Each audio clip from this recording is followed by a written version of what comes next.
부산 안순교의 오늘의 밥 시간입니다. 12월 5일 목요일 오늘의 밥은 아모스 2장 4절로 16절 말씀입니다. 여호와께서 이와 같이 말씀하시되 유다의 서너 가지 죄로 말미암아 내가 그 벌을 돌이키지 아니하리니 이는 그들이 여호와의 율법을 멸시하며 그 율례를 지키지 아니하고 그의 조상들이 따라가던 거짓 것에 미혹되었습니다. 내가 유다에 불을 보내리니 예루살렘의 궁궐들을 사르리라. 여호와께서 이와 같이 말씀하시되 이스라엘의 서너 가지 죄로 말미암아 내가 그 벌을 돌이키지 아니하리니 이는 그들이 은을 받고 의인을 팔며 신 한 켤레를 받고 가난한 자를 팔며 힘없는 자의 머리를 티끌먼지 속에 발로 밟고 연약한 자의 길을 굽게 하며 아버지와 아들이 한 젊은 여인에게 다녀서 내 거룩한 이름을 더럽히며 모든 제단 옆에서 전당 잡은 옷 위에 누우며 그들의 신전에서 벌금으로 얻은 포도주를 마심이니라. 내가 아무리 사람을 그들 앞에서 멸하였나니 그 키는 백형목 높이와 같고 강하기는 상수리 나무 같으나 내가 그 위의 열매와 그 아래의 뿌리를 진멸하였느니라.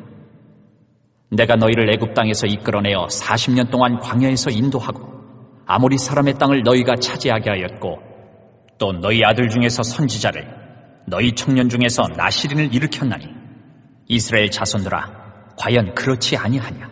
이는 여호와의 말씀이니라. 그러나 너희가 나실 사람으로 포도주를 마시게 하며 또 선지자에게 명령하여 예언하지 말라 하였느니라.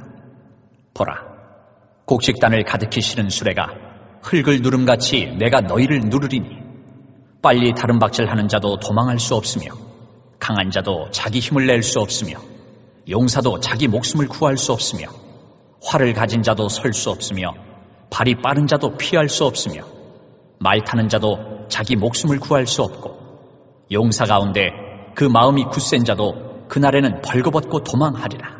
여호와의 말씀이니라. 앞에서 이스라엘의 주변 나라에 대한 하나님의 심판이 있었고 오늘 본문에서는 유다와 이스라엘이란 북이스라엘에 대한 하나님의 심판 예언입니다. 유다와 이스라엘로 구분하여 말씀을 하시는데 먼저 유다를 언급하는데 유다에 대한 내용은 적습니다. 그냥 단순하게 율례를 지키지 않았고 조상들 따라 거짓 것에 미혹되었다라고 말씀하시는데 유다는 북이스라엘에 비해 조금은 더 나은 모습이었습니다. 선한 왕도 있었고 종교개혁을 하는 왕도 있었지요. 그러나 나라가 바벨론에 망할 정도로 역시 하나님의 법을 따르지 않고 악한 길로 가고 말았습니다. 그래서 유다도 5절에 내가 유다에 불을 보내리니 예루살렘의 궁궐들을 사르리라. 북이스라엘보다 나은 유다였지만 그렇다고 하나님의 심판의 불을 피할 정도는 아니었던 것입니다. 하나님께서는 죄와 함께 하실 수 없기에 불을 보내어 죄를 소멸하시는 것입니다. 그리고 이스라엘입니다. 북이스라엘이죠.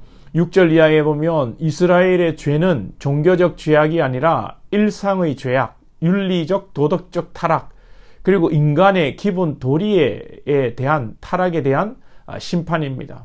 신앙이라는 것은 우리 일상의 삶과 깊은 관계가 있는 것입니다. 신앙은 우리 일상의 삶의 연속입니다. 아무리 종교적으로 열심히 기도하고 예배를 하고 교회에 충성 봉사한다고 하여도 범사에 일상의 삶에 있어서 믿는 자보다 못한 행실을 보인다면 그것은 거짓된 믿음인 것입니다. 북이스라엘의 죄악을 구체적으로 보시면 6절 하반절에 그들이 은을 받고 의인을 팔며 신 한 켤레를 받고 가난한 자를 팔며 인신매매를 저지르고 돈 앞에 불의하게 악한 자의 편에 서고 적은 그 돈에 의인을 배신했다는 것입니다. 7절에는 힘없는 자의 머리를 티끌 먼지 속에 발로 밟고 연약한 자의 길을 굽게 하며 약한 자, 돈 없는 자, 권력 없는 힘 없는 자를 함부로 대했다는 것입니다. 7절 끝에는 아버지와 아들이 한 젊은 여인에게 다녀서 내 거룩한 이름을 더럽히며 차마 입에 담기 어려운 짓들을 행했다는 것이죠. 8절에는 모든 제단 옆에서 전당 잡은 옷 위에 누우며, 이 내용이 여러분 웃기는 내용이죠.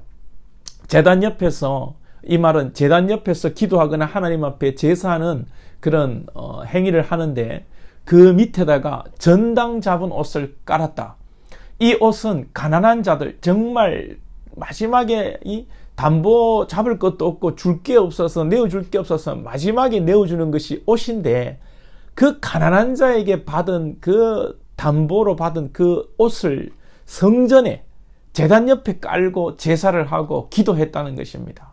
쉽게 말해서 고리대금으로 이자를 없는 자에게서 피 빨아먹고, 또 막 보이스피싱이나 전세대출 이런 사기를 쳐서 벌은 돈으로 하나님 앞에 제사했다는 이야기로 말씀드리면 될 것 같습니다. 이 얼마나 악한 짓을 행한 것입니까? 아모스 시대는 호세아 시대와 함께 이스라엘이 가장 부강한 때였습니다. 경제도 좋았고 국방력도 좋아서 영토도 가장 넓은 때 중에 하나였습니다. 그런데 욕심이요. 하나님을 믿노라고 하면서도 가난한 자들의 것, 마지막 겉옷까지 빼앗아 성전에 깔고 기도했다는 것은 인간의 이 악랄함과 욕심의 그 극치를 그대로 보여주는 것입니다. 우리가 신앙을 하면서 더욱 힘쓸 것은 예배를 잘 드리고 기도를 많이 하고 봉사하는 것도 중요합니다만, 똑같이 중요한 것은 우리의 이웃을 돌보는 것이고 가난한 자를 돕는 것입니다. 우리가 지난 다니엘 기도를 보면서 약한 자, 힘든 자를 많이 보았습니다. 우리나라가 지금 부강하고 세계 경제 대국 중에 하나입니다. 그럼에도 아직 가난하고 어려운 자들이 있고 목회자와 선교사들이 어려운 가운데 살아가고 있습니다. 우리가 더욱 약한 자와 가난한 자를 돕고 섬기는 일에 힘을 내어야 합니다. 그리고 명심할 것은 아무리 지금 부강하고 남부를 것이 없다고 하여도 하나님께서 한번 뒤집으시면, 한번 후 부르시면 다 날아간다는 것입니다.